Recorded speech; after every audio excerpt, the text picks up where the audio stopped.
Olá, nerds, geeks e afins! Estamos todos aqui acessando o terceiro episódio da primeira temporada da série Expresso do Amanhã. You know what I was the whole time before I was a janitor in the high-rise building. I get on this train and you know what I see? The train is just a high-rise laying on its side. Pois bem, pessoal, já que estamos aqui já no terceiro episódio desta primeira temporada da série, talvez seja bom momento a gente pensar a respeito do propósito, então, desta narrativa.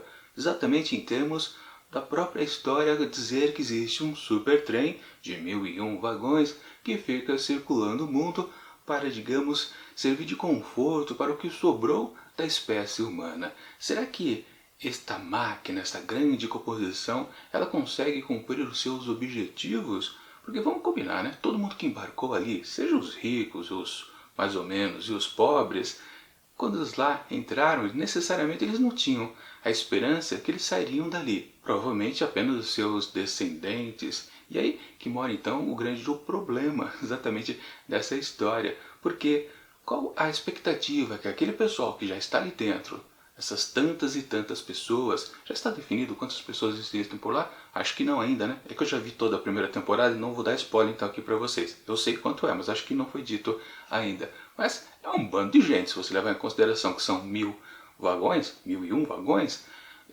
com certeza são muitas e muitas pessoas. É só você fazer uma pequena distribuição de quantas pessoas podem caber em tantas composições assim, né? Mas enfim, o que vale? Esse pessoal que está ali dentro tem esperança de realmente sobreviver durante muito tempo? Porque a gente tem que levar em consideração os recursos e as possibilidades de evolução, ou pelo menos de manutenção de todo esse povo que está ali por perto. Pois é, literalmente, como que eles conseguem sobreviver? Lembrando que já se passaram quase 7 anos desde que o trem partiu lá da estação. É meio estranho a gente acreditar que ainda eles estão vivos, porque literalmente as condições são completamente precárias. Claro, você pode imaginar que, na verdade, eles só estão vivos porque existe a estrutura de classes. Mas isso eu acho que prejudica mais ainda, porque literalmente, aliás, aqui nesse episódio é comentado que o pessoal da terceira e os fundistas são exatamente 70% da população aqui do trem. Ou seja, apenas 30% que vivem no, entre aspas, bem bom. E mesmo eles não têm lá muita coisa para fazer, para consumir, principalmente. Aquela coisa, os recursos estão escassos ali dentro, não há como aquilo sobreviver por tanto tempo. Eu acho que no mundo real, tudo já deveria estar morto há muito tempo, em 3 anos, metade desses quase 7 anos. Sim, não há como tudo aquilo se reproduzir ou se manter para continuar existindo por muitos e muitos anos. Pois sim, quando eles compraram o bilhete de entrada ali, os ricos, pelo menos, e talvez algum pessoal ali da classe média, eles já sabiam quanto tempo eles iam conseguir ficar vivos? Isso é uma coisa que a série nem chega perto de discutir. Pois é, naquelas. Isso é uma série de ficção científica? Provavelmente não. É apenas uma história fantasiosa combatida da distopia. E somente isso, porque basta você começar a analisar alguns elementos de toda a estrutura do trem que você percebe que nada pode funcionar de verdade. Como por exemplo, né? Exatamente quem trabalha, quem faz as funções. Tudo bem, 70% da população é da classe trabalhadora, ou seja, tem bastante gente realmente qualificada. Aí que está o problema. Eu acho que não tem gente especialista nas funções necessárias. Nós temos vários exemplos que já foram dados nesses 3 primeiros episódios. Por exemplo, né, quando o Miles foi chamado junto com mais 2 crianças para serem aprendizes. Você leva em consideração, mas peraí, todo esse povo clandestino que entrou no trem ali sem ser convidado, com certeza eles tinham profissões. A maioria deles, com certeza, poderia ser útil para aquela estrutura de sociedade. Ou seja, eles já podiam ter sido incorporados à população que foi, sim, bem-vinda ao trem. Mas, porque depois de 7 anos, isso não aconteceu? É porque se precisa manter exatamente a historinha dos opressores contra os oprimidos. No momento real, com certeza, eles já teriam sido absorvidos, porque não tem como manter. De qualquer forma, claro, eles recebiam aquela ração, que é uma gosma, Aliás, falando nisso, né? Para quem leu aqui o original, os quadrinhos franceses, sabe que aquela meleca está explicada aqui na primeira história intitulada O Perfura-Neve. Aliás, quem tiver interessado em comprar aqui esta HQ, eu vou deixar aqui na descrição do vídeo links para você poder adquirir justamente este livro aqui, com 3 boas histórias de ficção científica. Parece muito mais ficção científica do que uma distopia em si. De qualquer forma, se você ficar interessado, use o link aí da Amazon para poder adquirir, e é uma forma também de ajudar aqui o canal. Pois bem, mas continuando, se aqui temos uma explicação do que é mais aquela gosma que eles comem, né? Aquela gororoba, mas quem é que produz aquilo? Aquilo lá é uma sobra, por exemplo, de algum processo necessário para outras coisas que existem lá no trem? Quem faz isso? Quem são os especialistas, os profissionais? Quando se pega Miles e outras crianças para serem aprendizes, já fica evidente que falta pessoal apto a conduzir as coisas ali dentro. Quer dizer, já falta inclusive desde o começo um detetive, né? Ninguém pensou nisso? Que crimes existiriam lá dentro? Bom, pensaram, né? Porque inclusive existem celas para condicionar as pessoas que cometem pequenos delitos, talvez. Sim, pensar na estrutura de uma sociedade que precisa sobreviver a um desastre total de um planeta realmente não é fácil. Talvez 1001 vagões seria muito pouco, deveria existir mais. Aliás, outra coisa que para mim também soa estranho, deveria existir mais de uma composição gigantesca, várias e várias, não só um Snowpiercer, mas já está inserido no contexto da série que existissem outras máquinas por aí. Claro, pode ser uma coisa que a gente descobre no final da temporada ou em outras, mas isso já devia estar no cerne de todo o conceito da história, porque uma composição, grande máquina que sustenta uma sociedade, essa mini sociedade dessas tantas pessoas, já é difícil de acreditar. Mas, enfim, logo que começa o episódio nós temos a questão do acesso, literalmente, né? Aquelas cenas iniciais onde tem aqueles escambos ali, que é justamente, né, uma sociedade tão limitada, para você fazer comércio fica realmente naquela coisa de trocar mercadorias. E a gente chega até um frasquinho com alguma coisa dentro que é importante, a gente só descobre lá ao final do episódio, que é exatamente a chave de você poder passar por todas as portas dessa grande composição.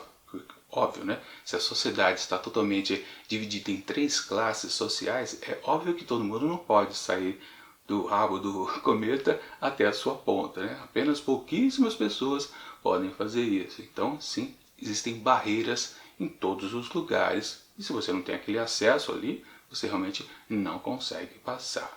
E sim, isso logo de cara já oferece o episódio pra gente um conceito bastante interessante, que na verdade não é o dinheiro que dá poder às pessoas, o acesso às mercadorias, aos elementos de uma sociedade que sim é que determina o quanto que você consegue literalmente ir para frente ou então para trás. E olha só que coisa curiosa, você nem precisa fazer cair em aspectos políticos, questões de lutas de classe para dizer exatamente a mesma coisa. Sim, o acesso é poder. Então, temos isso em vários elementos aqui desta história de hoje. Pois bem, depois temos aquela coisa a respeito do cientista maluco, né, que é o Clint, algo parecido, né? Bom, ele de alguma forma contribuiu para ter exatamente a criação de uma outra mercadoria, que são exatamente as drogas, que toda a sociedade acaba precisando ter. Isso levando em consideração para o bem ou para o mal. No caso, um derivado ali daquela droga que faz as pessoas dormirem para ficarem acondicionadas nas tais gavetas, serviu de base para uma droga rotineira e barata. Que aliás é curioso a gente descobrir que quem primeiro teve acesso foi justamente o pessoal lá do fundão. Pois é, o pessoal mais miserável que teve acesso às drogas. Mas, óbvio, e aí não importa a classe social, sim, também vai querer consumi-la. Mas uma coisa, levando em consideração a temática aqui desse episódio, algo que a gente pode sempre associar a poder, não só o dinheiro, mas a informação.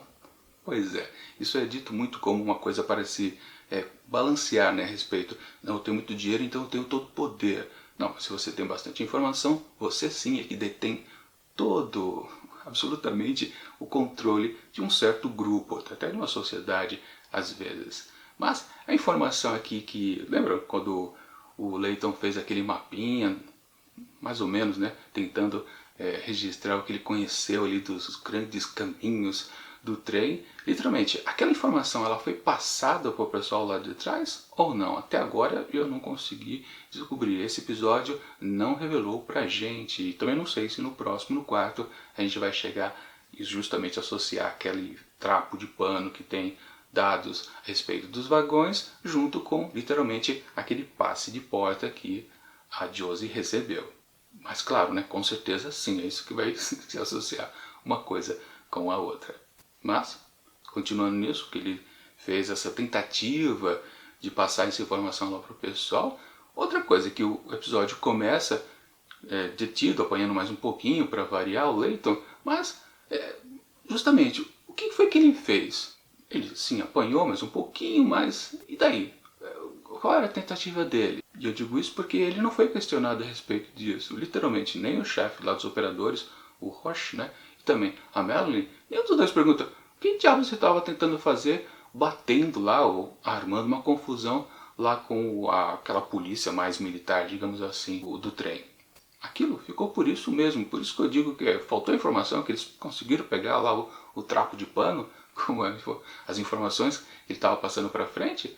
Não sei, eu nem me lembro, para falar a verdade. Mas vamos descobrir então a seguir, talvez. O que vale que sim, então, daquilo ali resultou que apenas ele apanhou um pouquinho e continuou da mesma maneira a sua investigação. Agora, querendo conversar com a acusada do crime anterior. A Nikki, que mais parece uma zumbi, literalmente, né? A aparência dela é terrível. A gente não sabe direito se é fruto lá da droga que faz as pessoas dormirem ou é uma coisa que deu errado, porque ela também era uma consumidora lá da Chronote, no Chrono, né? Que é a tal da droga que foi criada a partir da substância que faz as pessoas dormirem. Ou seja, ela teve uma super overdose ali que deu um revertério enorme ali na pele dela e ela transformou literalmente numa espécie de zumbi. Bom, pelo menos isso no começo do episódio, porque depois ela estava serelepe e andando para lá e para cá.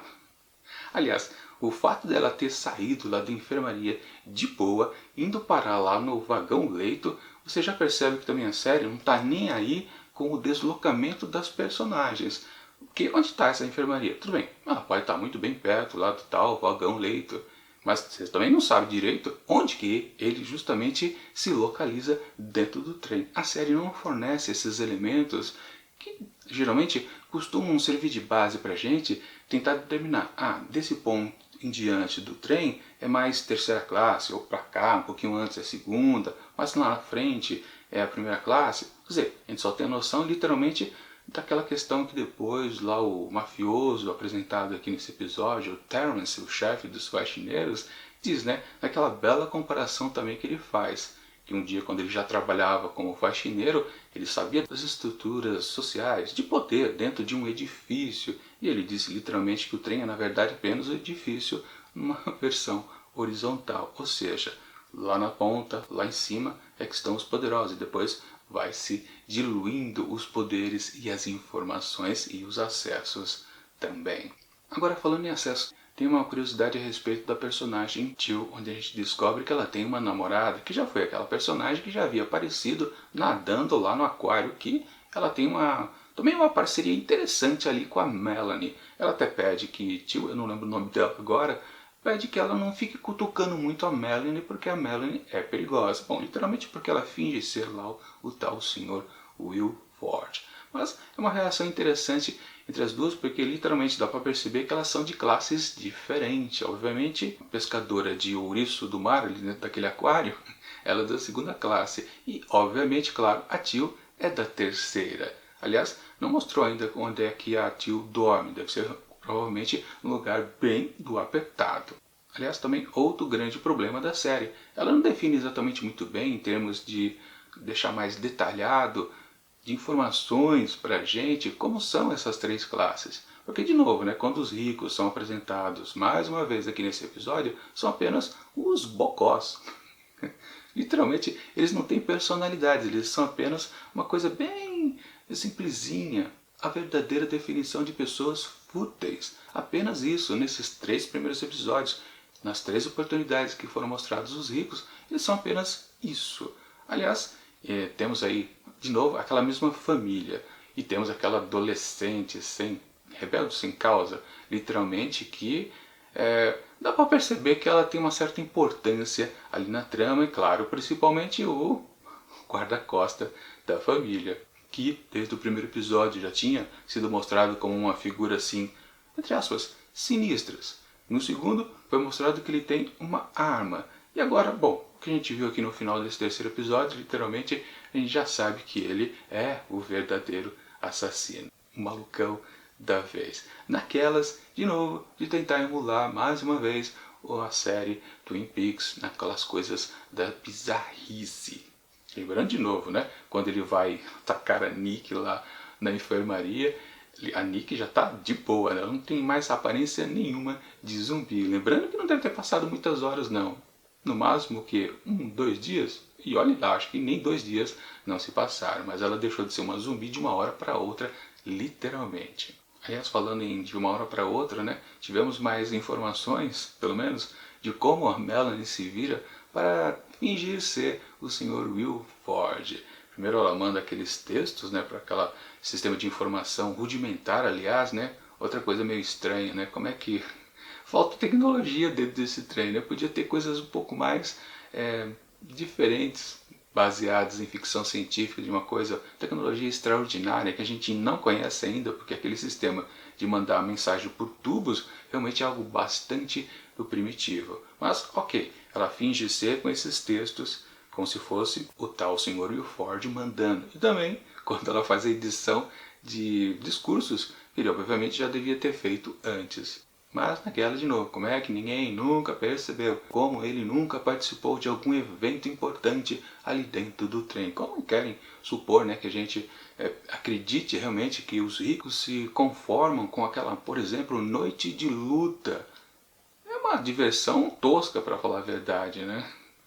Se eles planejavam, por exemplo, ter o resto da vida com a sua riqueza que proporcionou pelo menos uma última viagem pelo mundo durante alguns poucos anos, deveria ter também muitas e muitas coisas ali de diversão para os ricaços, com certeza. Ou seja, também daria para explorar essa história de maneiras muito interessantes a partir desse ponto de analisar um grupo de personagens. Mas não, eles são colocados apenas como pessoas fúteis mesmo. Não tem outra definição aqui dentro da série do que são os ricos por ali.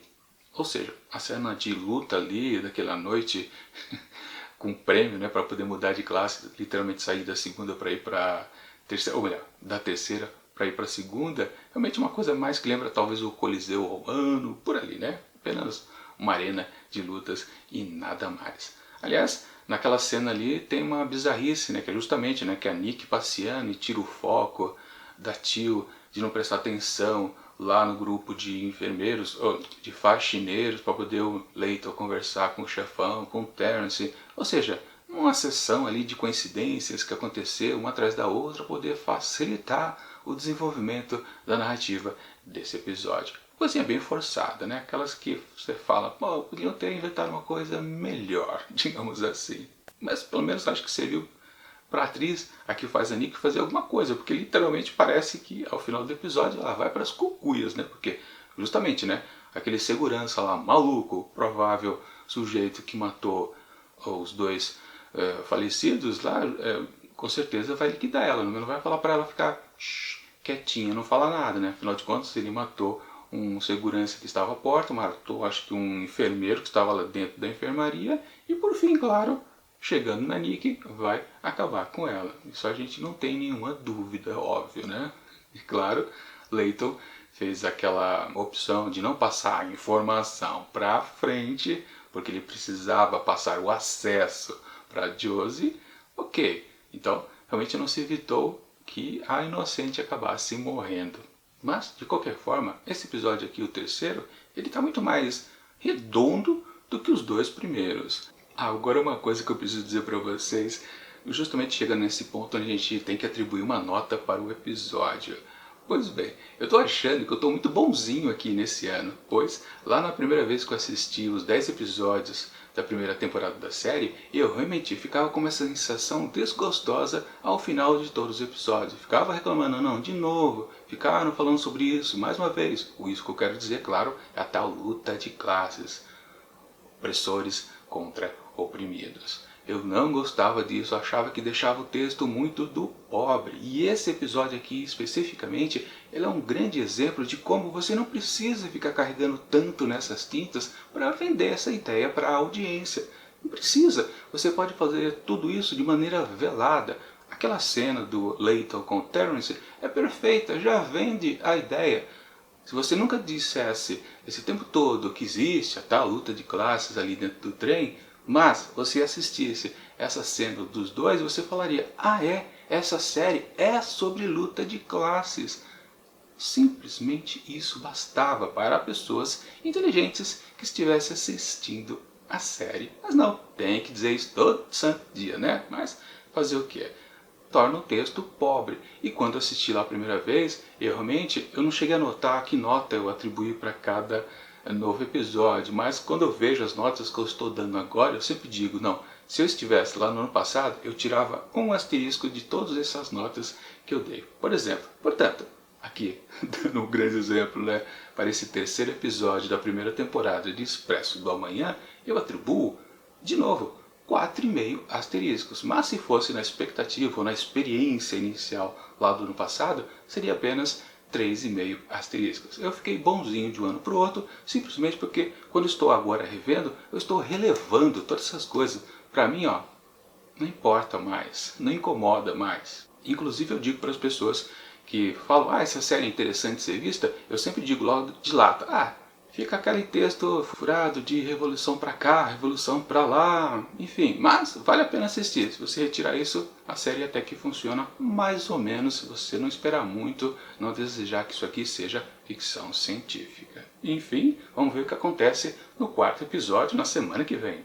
E por enquanto, é isso.